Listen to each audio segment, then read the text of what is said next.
channel yang membahas berbagai hal, kisah, kasus dan juga misteri dalam kemasan cerita bergambar. Dan langsung saja, dalam video kali ini, admin akan menceritakan mengenai suatu tragedi yang dikenal sebagai sejarah terkelam dalam perkeretaapian Indonesia. Tragedi ini dikenal dengan nama Tragedi Bintaro I. Tanggal 19 Oktober 1987. Kala itu, Nenek Minah dengan cucu-cucunya, yang salah satunya adalah bernama Junet, mereka akan pergi ke sanak saudara yang tinggal di kampung Tenjo Serpong. Mereka pun akhirnya berangkat dari stasiun Tanah Abang, kemudian naik kereta bernomor 220 jurusan Tanah Abang Rangkas Bitung. Dan mendekati jam 7 pagi, tepatnya adalah jam 6.40, kereta api yang mereka tumpangi kemudian tiba di stasiun Kebayoran. Dan seperti rutinitas biasanya, kereta kemudian akan berhenti beberapa menit untuk memberi waktu proses naik dan turun para penumpang. Namun karena suatu sebab, kala itu kereta berhenti agak lama. Nah, di sisi lain, di tempat yang berbeda, yaitu di stasiun Sudimara, kereta api 225 baru saja tiba dan kemudian melakukan aktivitas yang sama, yaitu memuat penumpang yang nantinya mereka akan pergi ke stasiun selanjutnya. Nah, kereta api 225 sendiri memiliki rute Rangkas Bitung Jakarta. Dan karena mereka menggunakan jalur yang sama, maka sesuai dengan prosedur, kereta api 225 harus menunggu kereta api 220 yang tadi berangkat dari stasiun Kebayoran. Yang tentu tujuannya adalah agar mereka saling bergantian karena mereka menggunakan jalur yang sama. Namun pada saat itu, lebih dari 10 menit, masih belum ada tanda-tanda kereta datang. Padahal sesuai dengan jadwal, kereta api 225 sudah harus berangkat, melanjutkan perjalanan ke Tanah Abang, yaitu pukul 6.50. Dan jika satu kereta tertunda, artinya akan menunda jadwal selanjutnya. Kisah ini juga diutarakan oleh Endang yang dimuat dalam Tirto ID. Endang kala itu akan menaiki kereta api 225. Namun belum sempat naik, kereta itu sudah mulai berjalan. Dengan tergopoh-gopoh, ia berlari mengejar kereta karena takut akan terlambat. Namun salah satu petugas kemudian mengatakan, "Tidak usah buru-buru, Mbak. Itu cuma langsir." Mendengar hal itu, ia pun memelankan langkahnya. Namun yang terjadi kemudian, kereta itu ternyata semakin melaju dan kemudian meninggalkan stasiun. Endang kala itu merasa marah karena ia merasa ditipu oleh petugas itu. Namun tiba-tiba ia melihat salah satu petugas berlari kalang kabut ke arah kereta. Petugas itu kemudian diketahui bernama Jamhari. Dengan membawa bendera merah di tangannya, yang kemudian ia melambai-lambai mengibarkan benderanya, seolah memberikan sinyal agar kereta berhenti. Namun meski demikian, kereta itu tetap melaju, meninggalkan stasiun. Petugas lain pun tampak bingung. Raut muka mereka tegang, dan salah satunya kemudian berkata, "Wah, bahaya ini, bisa tabrakan nanti." Seorang petugas lain kemudian dengan gesit langsung mengambil motor dan langsung melaju. Yang kelihatannya ia mengejar kereta itu. Namun sepertinya usahanya gagal. Endang kala itu masih bingung dengan apa yang terjadi sebenarnya. Namun tak lama kemudian, hanya dalam beberapa jam ke depan, ia kemudian mendengar kabar yang amat mengerikan. Kedua kereta itu saling tidak mengetahui bahwa mereka menggunakan jalur yang sama dan berlawanan. Lebih tepatnya, mereka berpikir bahwa jalur sudah aman. Dan yang lebih parah lagi adalah posisi jalur yang menikung. Sehingga mereka baru saling menyadari saat jarak mereka hanya tinggal beberapa puluh meter.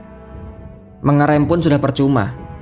Bahkan dikatakan pada saat itu, jarak mereka hanya tinggal 30 meter saat mereka saling menyadari satu sama lain. Selamat yang melihat kereta api 220 di depannya hanya bisa membunyikan klakson dan kemudian banyak-banyak mengucapkan istighfar. Saya masih melihat sinyal aman ketika memasuki halte Pondok Bitung. Namun secara bersamaan, Dari arah berlawanan, tiba-tiba muncul kereta api 220. Lalu, tabrakan maut itu tak bisa terhindarkan. Tutur selamat kepada wartawan Jawa Pos 23 tahun setelah kejadian itu. Tabrakan itu menghasilkan bunyi yang amat keras hingga terdengar seperti sebuah ledakan. Kedua lokomotif itu saling beradu banteng, dan kemudian setelah tumbukan pertama, gerbong itu masih terus terdorong oleh gerbong lain yang ada di belakangnya. Imbasnya, kedua lokomotif itu seperti saling tusuk dan kemudian memasuki gerbong lainnya, yang akhirnya membuat korban dari peristiwa ini sangat besar. Kurang lebih ada 150 jiwa menjadi korban pada saat itu.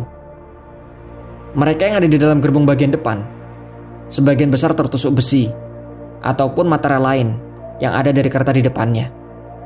Sebagian juga terhimpit, dan banyak dari korban ditemukan terjepit di persambungan kereta. Masinis yang selamat kala itu, yaitu Slamet Soeradio. Ia terlempar hingga ke belakang jok masinis.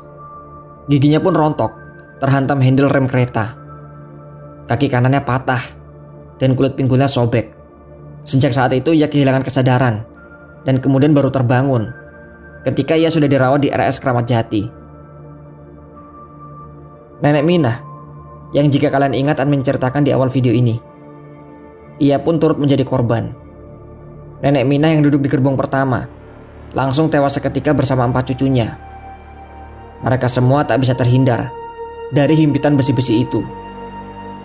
Dan dari peristiwa itu, hanya Junedlah yang selamat. Untuk mengevakuasi Juned sendiri dibutuhkan waktu lebih dari 12 jam. Dan meskipun ia selamat, kaki kirinya sudah remuk dan kemudian harus diamputasi. Kisah lain datang dari Saleh. Kala itu ia berangkat dari stasiun Sudimara yang kemudian menuju ke stasiun Palmerah. Ia duduk di kursi agak tengah, dan dari hal itulah ia bisa selamat. Meskipun kaki kanannya nyaris saja putus. Ia masih ingat jelas bagaimana jerit tangis penumpang kereta naas itu. Mayat bergelimpangan di mana-mana. Paling banyak terjepit di persambungan kereta. Bahkan ada yang wajahnya sama sekali tidak bisa dikenali karena seperti habis tersiram sesuatu. Kejadian itu pun membuat trauma yang amat dalam. Sebagian dari yang selamat bahkan butuh waktu bertahun-tahun untuk kembali berani menggunakan kereta. Dan bukan hanya mereka yang mengalami kecelakaan saja. Sebagian warga dan petugas yang menolong pun ikut mengalami trauma. Muhammad Zain, warga di Jalan Bintaro Permai 3, yang kala itu ikut membantu evakuasi. Ia menuturkan bahwa bayangan kengerian itu masih teringat jelas. Ia ingat betul melihat potongan-potongan tubuh, usus yang terurai keluar, kepala dan kaki yang terputus, hingga bagaimana ia membantu evakuasi orang yang terhimpit di gerbong kereta selama berjam-jam. Kecelakaan kereta api sendiri sebenarnya kala itu sudah beberapa kali terjadi. Namun yang terparah dan menjadi sejarah terkelam dalam perkeretaapian Indonesia adalah tragedi Bintaro ini.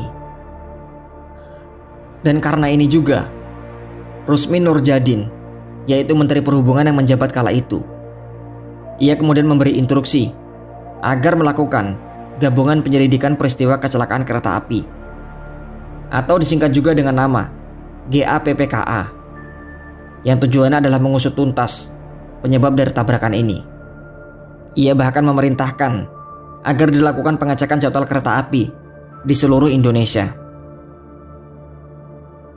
Slamet Soeradio akhirnya divonis hukuman 5 tahun penjara, dan ia pun harus kehilangan pekerjaannya sebagai masinis. Ia kemudian ditahan di lapas Cipinang dan bebas pada tahun 1993. Sejak saat itu, Slamet Soeradio sempat hanya apel di kantornya karena ia sudah dibebas tugaskan. Dan pada tahun 1994, ia kemudian dipecat dari jabatannya sebagai masinis. Kemudian nomor induk pegawainya pun dicabut pada tahun 1996 oleh Departemen Perhubungan Indonesia. Ia pun akhirnya tidak mendapat uang pensiun. Nasib yang serupa juga menimpa Adung Syafei, yaitu kondektor kereta api 225. Syafei harus mendekam di penjara selama 2,5 tahun. Sedangkan PPKA Jamhari dan juga Umril Hadi, mereka kemudian dihukum selama 10 bulan penjara. Kronologi dari tragedi ini pun akhirnya terbagi dalam 2 versi, yaitu versi PJKA atau Perusahaan Jawatan Kereta Api, dan versi kedua adalah versi dari masinis kereta api 225 itu sendiri. Karena walaupun masinis telah dihukum dan dianggap bersalah, namun bagi admin sendiri, kecelakaan ini bukanlah mutlak kesalahan dari masinis tersebut. Mengutip dari Wikipedia, Slamet Surodio, ia mengatakan dengan tegas bahwa dirinya sama sekali hanya mengikuti instruksi dari PPKA Sudimara. Ia hanya menjalankan perintah menggunakan PTP yang sudah diberikan. Slamet Surodio mengatakan bahwa dirinya dituding menjalankan kereta tanpa izin adalah sebuah kebohongan besar, dan tidak ada untungnya bagi dirinya untuk menjalankan kereta tersebut tanpa perintah dari atas. Dan jika kalian ingin mengetahui bagaimana kronologi lengkapnya serta penuturan langsung dari Mbah Slamet Surodio, kalian bisa mengeceknya langsung di channel Kisah Tanah Jawa. Kalian juga bisa membaca artikel dalam Wikipedia ataupun Tirto ID, serta masih banyak lagi artikel lainnya. Namun di video kali ini, admin tidak akan membahas detail kronologi dari masing-masing versi kejadian, dan apa yang terjadi sebaiknya menjadi pembelajaran untuk kedepannya. Semoga kejadian seperti ini tidak akan pernah terjadi lagi. Dan untuk para korban, semoga mereka tenang dan diberikan tempat yang mulia di sisinya. Bagi kalian yang ingin memberikan koreksi ataupun share informasi lain dari tragedi Bintaro, silakan kalian tuangkan pendapat kalian dalam kolom komentar di bawah. Jangan lupa untuk like dan share video ini, serta subscribe dan aktifkan lonceng notifikasinya, sehingga kalian tidak akan ketinggalan update setiap ada video baru dari channel Biko Story. Sampai jumpa kembali ya di video selanjutnya. Kurang dan lebihnya mohon dimaafkan. Wassalamualaikum warahmatullahi wabarakatuh.